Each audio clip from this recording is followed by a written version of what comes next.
బంగ్లాదేశ్ని రెచ్చగొట్టిన పాకిస్తాన్ కథ ఏంటో రేపు తెలిపోబోతుంది. రేపే వాళ్ళు కావాలనినే సెంటిమెంట్. మీరు ముస్లిం దేశాల్లో కనుక చెక్ చేస్తే ముస్లిమేతరులు ఎవరైనా కనుక ఏదన్నా ఇష్యూలో దొరికితే శుక్రవారం పొట్లను విడిచిపెట్టేస్తారు. చెప్తారు, ఇదిగో మా మతాచారాల ప్రకారం మా అల్లాకి ఇది ముఖ్యం కాబట్టి మాకు ముస్లింలకి ఈ రోజు కాబట్టి నిన్ను వదిలేస్తున్నామని చెప్తారు. అంటే అంత మతాన్ని అక్కడ టచ్ చేస్తారు. అందుకనే కావాలని శుక్రవారమే మేము నిర్ణయం వెల్లడిస్తామంది పాకిస్తాన్. బంగ్లాదేశ్ని రెచ్చగొట్టి ఐసీసీకి సంబంధించి ఇండియాలో ఆడడం మాకు సెక్యూరిటీ ప్రాబ్లం అనే సొల్లి కబురు చెప్పి ఆ పైన బాయ్కాట్ చేస్తే దానికి వదిలేసింది ఐసీసీ. స్కాట్లాండ్ ఆ ప్లేస్లో పెట్టింది.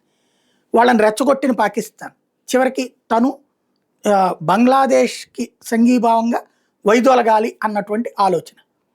అందుకోసం అవసరమైతే అప్పుడు ఎప్పుడైతే వాళ్ళిద్దరు లేకపోతే క్రికెట్కి చూసేవాళ్ళు ఉండరు, వేవర్షిప్ పడిపోతుందని. పిచ్చిముండా కొడుకులకి తెలియంది ఏంటంటే భారతదేశ మ్యాచ్ ఆడుతుందంటే ఖచ్చితంగా చూస్తారు. న్యూజిలాండ్, ఆస్ట్రేలియా ఎయిటితో చూడరా, వీళ్ళనే చూస్తారు. ఇది చూస్తే కాస్త రేటింగ్ ఎక్కువ ఉంటుంది. ఆ రోజు వీళ్ళతోనే ఆడరు కదా.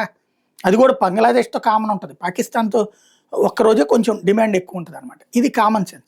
కాకపోతే ఇప్పుడు ఐసీసీ ఏం చెప్తుంది, ఇవాళ బంగ్లాదేశ్ అడిగింది ఎక్కడ ఆడతానంటుంది, శ్రీలంకలో ఆడతాను.